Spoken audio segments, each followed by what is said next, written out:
Yamal versus Olise. The debate is over after this. Today we leave opinions aside and go straight into the raw numbers of 2026. Fantastic. Remember when I said? Has he won the Ballon d'Or? Remember when I asked him? Has he won the Ballon d'Or? Remember, Big Leaks was the one to back him first, eh? You're saying a lot. I'm saying a lot. I'm doing a lot. Who'd you rather have, him or Yamal? You're stuttering now.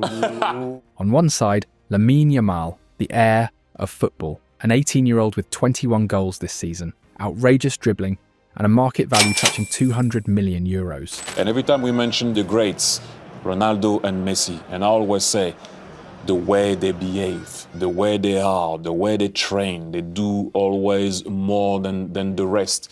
And then if you add the ability and what he can do, then this guy is unstoppable. On the other, Michael Olise, the architect of Munich, the man who has turned the Bundesliga into his playground. With 29 assists, no player across Europe's top 5 leagues has created more than him. Olise represents surgical precision, while Yamal is pure chaos and individual brilliance.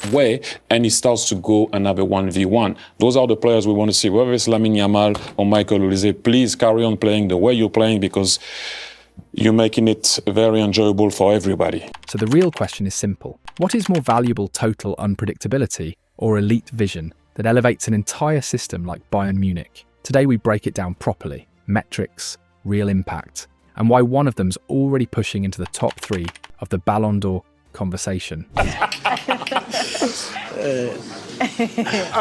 I just ask you something about, we always have a discussion on the show about Ballon d'Or.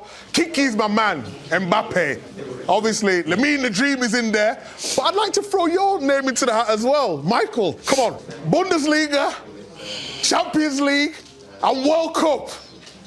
Ballon d'Or, it's all there for you, sir. Yeah, I mean, I'm not really focusing on that. There's a lot of the season left to play, so I mean, if it happens, it would be nice, but it's not really my focus at the moment. It's the trophies first, the team, and then whatever happens after that happens. Okay, we'll talk about it over dinner again. Just call me when you're ready. Michael, we appreciate you. This isn't about opinions. It's about who is actually breaking European football right now. Cristiano Ronaldo wasn't doing what Lamine Yamal was doing at the same age. If you want the truth, the statistical truth, no bias, no fan talk, stay right here. Because today, the numbers speak for themselves. Is it the generational talent of FC Barcelona or the complete mature brilliance of the Frenchman? Lamine Yamal. He's capable of doing this. His composure kept the ball, now he sets off and skips away from Mkhitaryan. Oh, that's brilliant! Michael Olise. He's capable of doing this.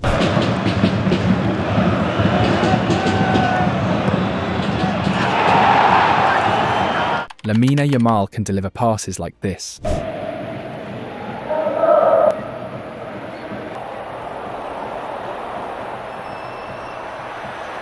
Olise can respond with this. There's going to be one more moment yet for them. It is Kylian Mbappe. He's round the keeper. Lamine Yamal with the ball at his feet can do this.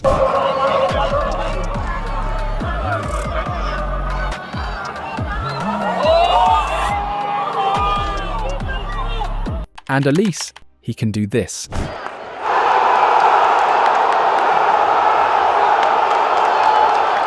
Two right wingers, two superstars, one wearing red, making Munich rise to its feet with a style that echoes Arjen Robben, elegance, precision, inevitability. The other dressed in Blaugrana, turning the impossible into reality, making that Barcelona shirt shine the way only Lionel Messi once did. Ask an FC Barcelona fan, and they'll tell you Lamine Yamal is the best in the world. That was like watching Messi in his heyday there, at Barcelona, getting the ball, that, the whole game almost stopping to just see what he's going to do. Is he the chosen one? You've had Ronaldo, you've had Messi. I tell you what, we've spoke a lot on this show about Messi and Ronaldo getting to a certain age and maybe not being the best players in the world now. And we always felt Mbappe and Haaland would be almost like sort of the next two. But I don't think Haaland's ever going to become that, because he's just an out-and-out goal scorer. Mbappe, of course, yeah. But the way he played tonight, I'm not saying he's better than Mbappe now, but there's more to it. When I'm talking about a little bit like Messi, I don't think Mbappe's ever going to be that. Ask a Real Madrid or Bayern Munich fan, and they'll say Michael Olise is clear. Michael Olise is a top 5 player in the world right now. Let's listen to the top 5. Haaland, Kane, Mbappe. Number 4, who would put in? We got Lamine Yamal, we got Rafinha. Haaland, yes. Who's your top three? Olise, Kane, and Mbappe. Who's number 4 then? Dembele. I think Olise, is a joke. He's got the glide of Mahrez, the ability of Zidane. If you put Kane top 5 right now, Olise's there with you. And the truth? Both are destroying Europe in their own way. Completely different profiles, but the same destination. Elite, world-class, untouchable talent. So now, let's break it down properly. Let's analyse who is actually better. And we start with Lamine Yamal. He arrived at FC Barcelona at just 7 years old, carrying dreams far bigger than his age. Lamine Nasraoui jugó al Barça. Lamine Yamal Nasraoui. Lamine Yamal Nasraoui. Lamine Yamal Nasraoui. Lamine Yamal Nasraoui bana. Lamine Yamal, a name given in honour of two people who helped his family in difficult times, climbed through La Masia at the same speed he now destroys defenders every single weekend. Para Lamine Yamal. Uy, ahí la ruleta de Lamine Yamal, qué maravilla, otra más. April 29th, 2023. A date burned into the history of both the player and the club. No, a mí me parece que tiene algo diferente este chico. Creo que es un talento diferencial, creo que es un chico que desde hace tiempo en las categorías inferiores lleva quemando etapas muy rápido porque tiene una calidad extraordinaria, un 1 contra 1 maravilloso. That was the night he became the youngest debutant in La Liga history. For Barcelona, just 15 years, 9 months and 16 days old. Pues un futbolista o una persona en este caso que no parece que tenga 15 años. Es más maduro de la edad que tiene y por eso lo he visto yo personalmente preparado, lo veo entrenar y es un futbolista que puede ser diferencial. Y se ha mostrado. Ha jugado 10 minutos, pero ha jugado bien y con desparpajo y esto es lo que le hemos pedido, ¿no? Un futbolista que puede marcar una etapa en el club, en el equipo. And from that moment, there was no going back. If 2022 to 2023 was the introduction, then 2023 to 2024 was the explosion. Records started falling one after another. Youngest starter in Champions League history. Oh, they've given it away here, Antwerp! And he takes it! Youngest scorer in La Liga history. Youngest player to ever play El Clásico against Real Madrid. Youngest debutant and scorer in the Spanish Super Cup.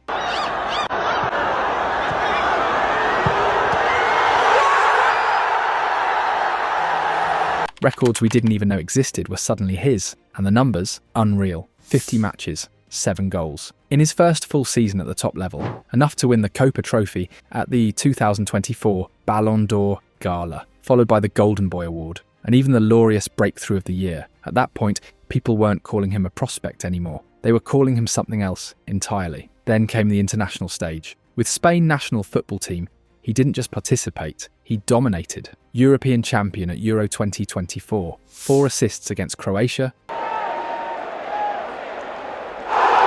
Georgia, and Germany. A historic goal in the semi-final against France.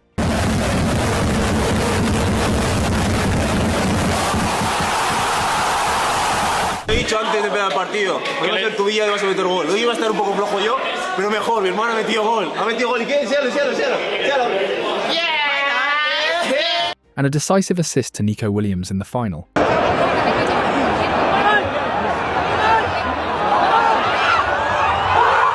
At 16, he was already carrying a nation. The world was watching. The hype was real.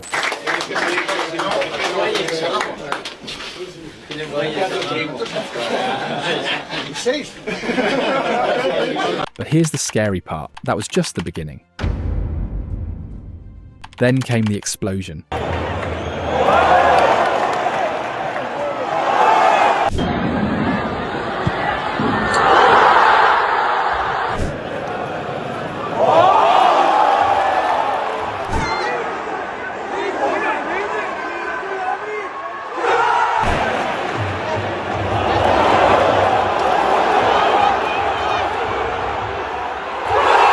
The moment where Lamine Yamal stopped being a wonder kid and became a global superstar. First time in my life I saw, wow, who is it? How is possible in this age? He's 17.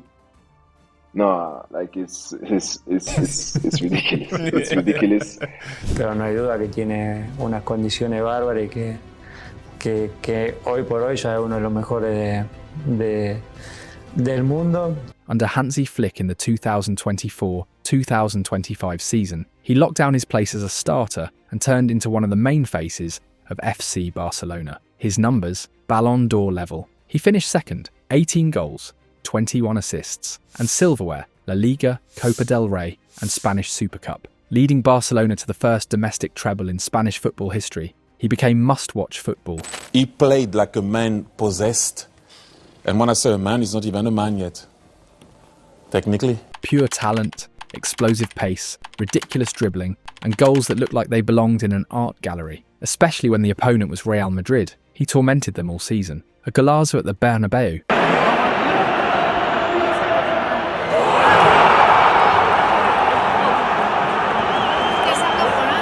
Another in the Super Cup final.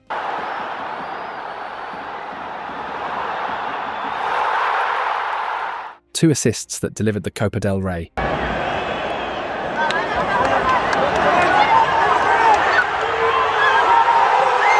And a goal in Montjuic that basically sealed La Liga. He didn't just beat Madrid, he humiliated them.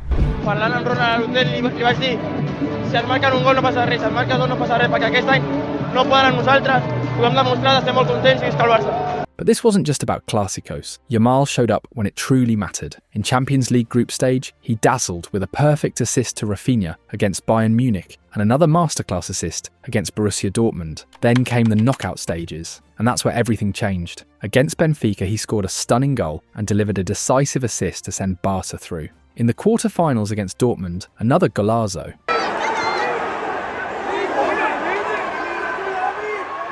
In the semi-finals against Inter Milan, he carried the team in Montjuic with a brilliant goal. And in Italy, if it wasn't for Sommer, he would have taken Barcelona to the final himself.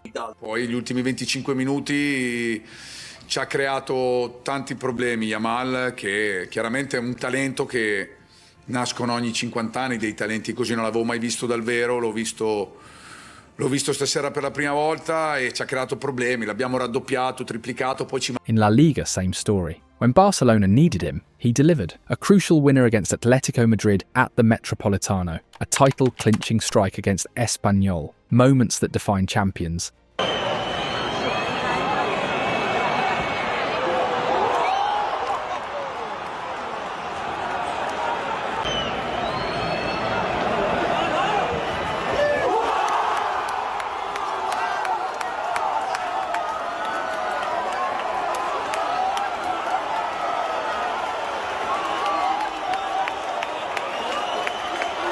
And it didn't stop at club level. With Spain national football team, he scored 3 goals to take La Roja to the Nations League final, including 2 against France, directly challenging Ousmane Dembélé in the Ballon d'Or race. Porque, no sé, yo soy de los que vota al mejor jugador del año.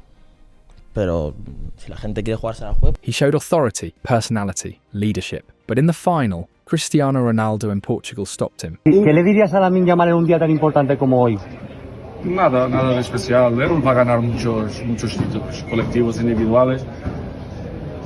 Tiene 17 años o 18 y repito, es un chico con mucha margen de progresión, es un fenómeno, pero déjale tranquilo, que yo pido porque tiene que estar tranquilo, ¿no? Una carrera muy larga y seguramente va a ganar Liga de las Naciones muchas veces, por eso tranquilo. After losing both the Nations League and the Champions League, something changed. What came next wasn't just evolution, it was maturity. A more lethal Lamine Yamal. That was the mission he set for himself in 2025. Not just to be a talent, but to become a complete footballer and fully establish himself as the face of Barcelona. And the numbers prove he's done exactly that. But when they went a goal down and when they were playing with 10 men, he was the player you wanted the ball to go to. Every time he got the ball, you thought, well, he might go past him. He's gone past the first one. He's gone past the second one. Can he get... In just 42 matches, Lamine Yamal has become the player with the most goal contributions at the club. 21 goals and 16 assists. He has directly generated 40% of Barcelona's goals this season. 40% at 18 years old. In La Liga alone, with 28 goals, he has already surpassed what Kylian Mbappé managed at 19, and he just keeps breaking his records. Al dejarle en paz.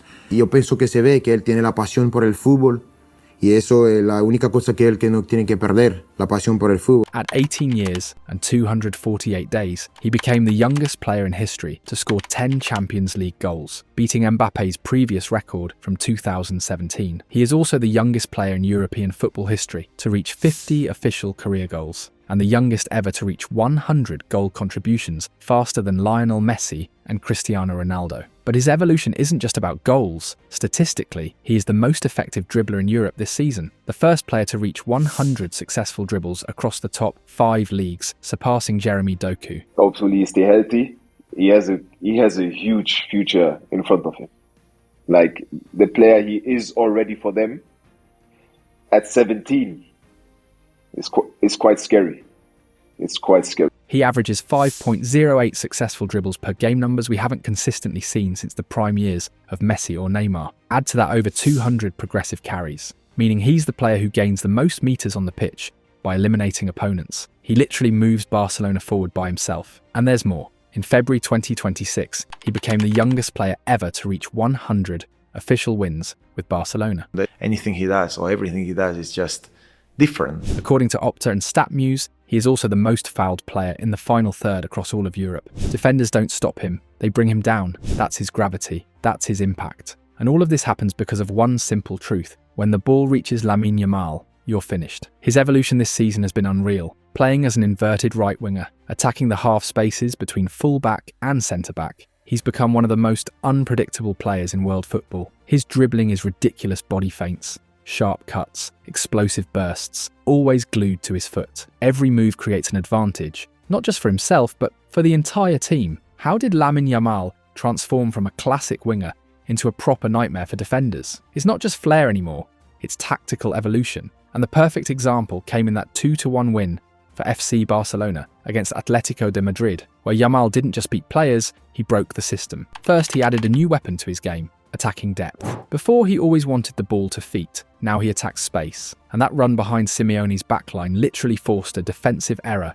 that changed the game. In the past, teams tried to stop him with the touchline trap, sticking tight to him when he received the ball, using the sideline as an extra defender to limit his angles. But now, that doesn't work anymore, because his off-ball movement lets him escape that pressure before it even arrives. Then there's his madness in 1v1s, because Yamal is a master of momentum. He invites defenders in, lets them step forward, and then with one touch, they're gone, completely out of the play. And he didn't stop there, he's added playmaking layers too, like that deadly Trivela pass, using the outside of his foot to break defensive lines, especially finding late runners like Fermin Lopez, creating big chances out of nothing. But maybe the biggest improvement is his finishing, that diagonal run into the left side of the box, cutting inside and bending the ball from outside to inside with his left foot. It's becoming unstoppable. We've seen it against Bilbao,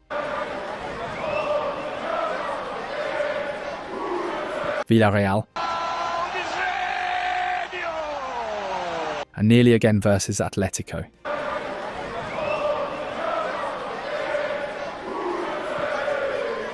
His shooting technique, combined with his pre-orientation before receiving, allows him to strike before defenders can even react. And what makes him truly scary is his dual threat. He's both a scorer and a creator. He knows when to shoot and when to pass, whether it's to Robert Lewandowski, Rafinha or Fermin, always making the right decision under pressure. That maturity, at his age, is just mad. He controls tempo, knows when to accelerate, when to slow down, when to switch play, and that's what makes him so hard to stop. And here's the scary bit. Hansi Flick is giving him full tactical freedom, and we're starting to see a similar evolution to what Pep Guardiola did with Lionel Messi, moving him from the wing into central areas where he can destroy games even more. That maturity in front of goal has turned him into the most prolific 18-year-old scorer right now, with 21 goals, while his closest rival, Estevão Willian, has 11. The gap is massive. This is not normal. This is not hype. Lamine Yamal is playing like a proper alien at 18. Numbers like these, talent like this. It's scary. But here's the thing, it doesn't scare Michael Olise. Born in Hammersmith, London, to a French-Algerian mother and Nigerian father, Olise was already moving through elite academies from a very young age, developing at clubs like Arsenal, Chelsea and Manchester City, before finally landing at Reading, where everything started to click. He made his debut in the Championship in 2019 at just 18,